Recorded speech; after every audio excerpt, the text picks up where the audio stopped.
दोस्तों आपका junior accountant का एग्जाम था वो कल लग चुका है, लेकिन ज्यादातर कमेंट आ रहे हैं, वो कमेंट ये आ रहे हैं कि आखिर इसकी कट ऑफ है वो क्या रह सकती है। तो दोस्तों आपने सबने पेपर दिया होगा तो आपको पता होगा कि पेपर का लेवल क्या था।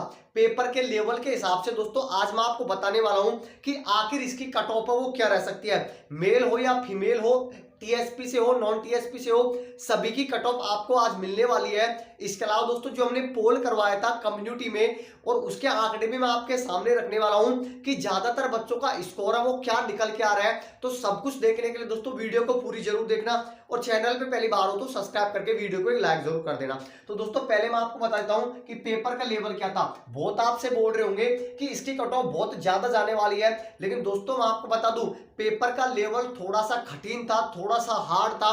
और जो बच्चा दोस्तों बहुत दिन से तैयारी करते आ रहे थे उनका भी दोस्तों कहीं ना कहीं पेपर है वो थोड़ा सा खराब गया है। जो वे सोच रहे थे उतने क्वेश्चन उनके भी सही है वो नहीं हुए हैं। तो पेपर का लेवल हम मान सकते हैं दोस्तों सरल नहीं था, मॉडरेट टू हार्ड था, सरल पेपर नहीं था। और दोस्तों जो सेकंड पेपर था कहीं ना कहीं वो वाला पेपर तो दोस्तों आपको दिया होगा तो आपको पता होगा वो तो और भी ज्यादा हार्ड था। और यही कारण है कि आपकी जो कट ऑफ निकलने वाली है, जो अब आपका रिजल्ट आने वाला है, उसकी कट ऑफ कहीं ना कहीं थोड़ी सी कम रहने वाली है।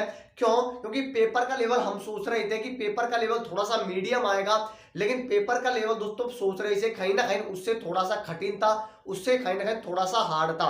तो पेपर के लेवल के बाद में दोस्तों उपस्थिति की हम बात कर लेते हैं कि कितने बच्चे एग्जाम देने के लिए उपस्थित हुए। जो आपकी उपस्थिति रही है वो रही है 69% आपकी उपस्थिति है, वो रही है कितनी? 69% आपकी उपस्थिति रही है। लेकिन एक बात जरूर ध्यान रखना, पहला पेपर जिनका खराब गया था उनके 35% ही नंबर नहीं आ रहे थे। बहुत बच्चे ऐसे हैं जिन्होंने दोस्तों सेकंड एग्जाम दिया ही नहीं, सेकंड पेपर है वो दिया ही नहीं। लगभग दोस्तों 350 से ज्यादा बच्चे ऐसे हैं जिन्होंने सेकंड पेपर है वो दिया ही नहीं। इसलिए नहीं दिया क्योंकि पहला पेपर में 35% ही नंबर नहीं आ रहे थे तो उन्होंने सेकंड एग्जाम में वो नहीं दिया। ये मैं नहीं बोल रहा दोस्तों, ये खुद कर्मचारी चयन बोर्ड दोस्तों नोटिस आया है उपस्थिति का, उसमें बताया गया है कि 350 बच्चे हैं वो सेकंड पेपर के अंदर है वो नहीं बैठे हैं। तो उपस्थिति मैंने आपको बता दी। अगला डाउट आएगा कि सेफ स्कोर क्या है, मतलब कि कितने नंबर वाला है वो बिल्कुल सेफ है। तो सेफ स्कोर की बात हम यहाँ आगे करने वाले हैं, लेकिन उससे पहले दोस्तों मैं आपको बता दूं पेपर आपको सबको पता होगा पहला और दूसरा दोस्तों। तो पेपर फर्स्ट के अंदर दोस्तों 35% नंबर लाना अनिवार्य है। यदि आपके 35% नंबर नहीं आ रहे हैं, 35% नहीं आ रहे हैं, तो आप ऐसे ही बाहर हो, आप क्लियर बाहर हो। इसी प्रकार से दोस्तों पेपर सेकंड के अंदर भी कम से कम 35% नंबर लाना अनिवार्य है। यदि इससे कम आ रहे हैं तो आप क्लियर बाहर हो। और दोनों में मिलाकर दोस्तों 40% है वो नंबर लाना अनिवार्य है टोटल दोस्तों, ठीक है। तो ये आपको सबको पता होगी, लेकिन सबसे बड़ा मुद्दा यही आ रहा है कि आखिर कट ऑफ क्या रहने वाली है।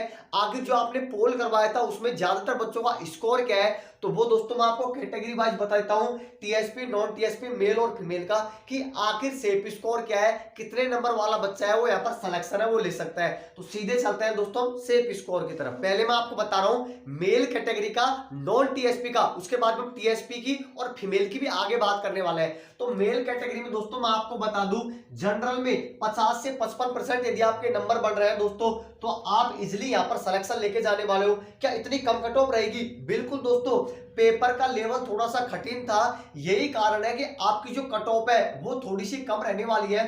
तो इतने परसेंट आपके नंबर बढ़ रहे हैं तो आप बिल्कुल सेफ हो, टेंशन लेने की कतई जरूरत नहीं है। और ओबीसी में जिस किसी के भी 47 से 50% के बीच में बढ़ रहा है तो वो भी बिल्कुल सेफ है। ईडब्ल्यूएस और एमबीसी इनकी कट ऑफ दोस्तों लगभग सेम रहती है, आप किसी भी एग्जाम को उठाकर देख लेना और यहां पर भी दोस्तों सेम ही रहने वाली है। तो ईडब्ल्यूएस और एमबीसी मेल कैटेगरी में 45 से 48% के आसपास नंबर बढ़ रहे हैं तो आप बिल्कुल सेफ हो। और एससी एसटी दोनों की कट ऑफ थोड़ी सी कम रहेगी। तो एससी एसटी मेल कैटेगरी में जिस किसी के भी 40 से 45% के बीच में नंबर बढ़ रहे हैं तो वो बिल्कुल सेफ है, कतई टेंशन लेने की जरूरत नहीं है। कट ऑफ इतनी ही रहने वाली है, इससे ज्यादा कट ऑफ नहीं जाएगी। जब आपका रिजल्ट आए तब आप उठाकर देख लेना। तो ये तो मैंने आपको मेल कैटेगरी का बताया है। फिर फीमेल की क्या रहेगी भाई? फीमेल की तो पासिंग मार्क, जो भी पासिंग मार्क दोस्तों रखे गए हैं उतने यदि फीमेल कैटेगरी में आपके बढ़ रहे हैं तो कतई टेंशन लेने की जरूरत नहीं है। मुझे तो लगता है फीमेल की दोस्तों बहुत कम रहने वाली है। तो जिस किसी के भी पासिंग मार्क्स बढ़ रहे हैं फीमेल कैटेगरी में वो बिल्कुल सेफ है, कतई टेंशन लेने की जरूरत नहीं है। तो ये तो मैंने आपको दोस्तों को नॉन टीएसपी का बता दिया। फिर टीएसपी की क्या रहेगी? जो भी मैंने आपको कट ऑफ बताई है इसमें से दोस्तों 3 से और 5% है वो कम कर लेना। या आपकी टीएसपी एरिया की कट ऑफ है वो रहने वाली है। इसके अलावा दोस्तों जो तलाकशुदा है, विधवा कोटा से है, एक्स सर्विसमैन है, इनके यदि आप जो पासिंग मार्क्स बताए गए इतने नंबर भी आ रहे हैं तो आप बिल्कुल सेफ हो, आप आराम से यहाँ पर जॉब है वो लेके जाने वाले हो। तो जो भी आपके डाउट आ रहे थे, जो भी आपके कमेंट आ रहे थे कि आखिर कट ऑफ क्या रह सकती है, कितने नंबर वाला बच्चा है वो सेफ है, तो एक एक का मैंने डाउट है वो क्लियर कर दिया है। अब भी आपका कोई भी डाउट रह गया है तो आप कमेंट करके बता सकते हो, और आपके कितने क्वेश्चन सही है, कितने नंबर आपके बन रहे हैं, या आप मुझे कमेंट करके जरूर बताना। चैनल पे पहली बार हो तो सब्सक्राइब करके वीडियो को लाइक कर देना, और जो भी आपके दोस्तों के साथ इसे शेयर जरूर कर देना। धन्यवाद दोस्तों वीडियो देखने के लिए।